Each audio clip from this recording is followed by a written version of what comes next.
सर्व विद्यार्थ्यांना माझी एक विनंती आहे, तुम्ही सी-ई-टीचे जर हॉल तिकीट डाउनलोड करत असणार, तर व्यवस्थितपणे तुम्ही डाउनलोड करा. तसं आपण इथे आज तुम्हाला कोण्या पद्धतीने डाउनलोड करायचे आहे, ते मी तुम्हाला सांगणार आहोत. सर्वप्रथम आपल्याला आपला मोबाईल ओपन करायचा आहे. त्याच्यामध्ये आपल्याला क्रोमवर जायचं आहे. हे बघा, हे क्रोम आहे. तर इथे आपल्याला क्रोमवर क्लिक करायचं आहे. क्रोमवर क्लिक केल्यानंतर आपल्याला सर्च करायचं आहे सी-ई-टी ॲडमिट कार्ड. ठीक आहे. जसं इथं आलेलं आहे, तुम्ही बघू शकता सी-ई-टी ॲडमिट कार्ड इथं आलेलं आहे. तर मी या सी-ई-टी ॲडमिट कार्डवर क्लिक करणार. ठीक आहे. इथे तुम्ही पाहू शकता सी-ई-टी ॲडमिट कार्डवर क्लिक केल्यानंतर इथे आपल्याला याला सर्च करायचं आहे. सर्च केल्यानंतर सर्वप्रथम आपल्यासमोर एक इंटरफेस येईल. तो इंटरफेस अशा प्रकारचा येईल. हे बघा.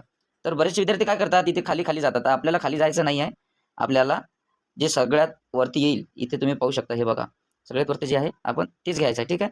नाहीतर मग बाकीचे विद्यार्थी काय करतात, इथे खाली जातात. काय आहे, काय आहे? इकडे खाली कुठेच जायची आवश्यकता नाही. सगळ्यात समोर, सगळ्यात वरचं आपल्याला हे घ्यायचं आहे. सगळ्यात वरचं घेतल्यानंतर एक असा इंटरफेस आल्यानंतर आपण इथे पाहू शकता की ॲडमिट कार्ड सध्या कोणते आलेले आहे. हे बघा, इथे तुम्ही पाहू शकता. हे बघा, इथे दिलेले आहे ॲडमिट कार्ड कोणते आहेत. ॲडमिट कार्ड इथे दिलेले आहे. हे बघा, इथे ॲडमिट कार्ड इथे आपल्यासमोर दिलेले आहेत. सध्या एवढे ॲडमिट कार्ड आपल्याकडे आलेले आहे. हे बघा, इथे या प्रकारचं आपल्याला पाहायचं आहे. ठीक आहे. हे झाल्यानंतर आपल्याला इथे यायचं आहे सी-ई-टी एक्झामिनेशन पोर्टल. सगळ्यात वरतं तुम्ही हे बघा, सी-ई-टी एक्झामिनेशन पोर्टल बघितलं. बघून घ्या एकदा परत. CET examination portal. हे बघा, सी-ई-टी एक्झामिनेशन पोर्टल आपल्याला हे घ्यायचं आहे. ते झाल्यानंतर आपण याच्यावर क्लिक करायचं.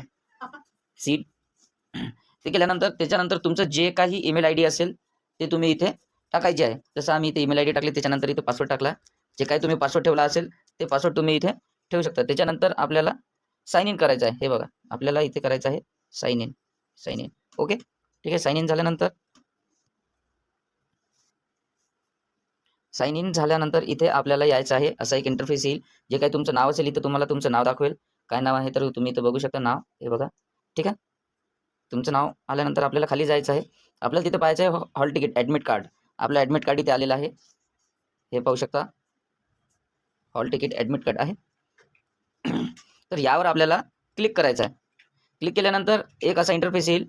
त्याच्यानंतर इथे हे बघा, आपण इथे पाहू शकता. सर्वप्रथम इथे हे असं आलेलं आहे. तर ते आल्यानंतर आपल्याला त्यावर क्लिक करायचं आहे. क्लिक केल्यानंतर इथे ऑटोमॅटिक येते डाउनलोड ॲडमिट कार्ड. आपल्याला असं आल्यानंतर आपल्याला ते डाउनलोड करून घ्यायचं आहे. बघा, इथून आपल्याला डाउनलोड करून घ्यायचं आहे. हे डाउनलोड आपण केले आणि डाउनलोड केल्यानंतर तुम्हाला कॅफेवर जाऊन तुम्ही प्रिंट काढू शकता किंवा कुठेही तुम्ही जाऊन प्रिंट काढू शकता किंवा तुमच्याकडे PDF अवेलेबल राहते. ठीक आहे. धन्यवाद मित्रांनो. अशा प्रकारे तुम्ही व्हिडिओ बघा आणि व्यवस्थितपणे ॲडमिट कार्ड कशा पद्धतीने डाउनलोड करायचं आहे ते बघा. आणि इथपर्यंत आलेच आहात तर आपल्या चॅनलला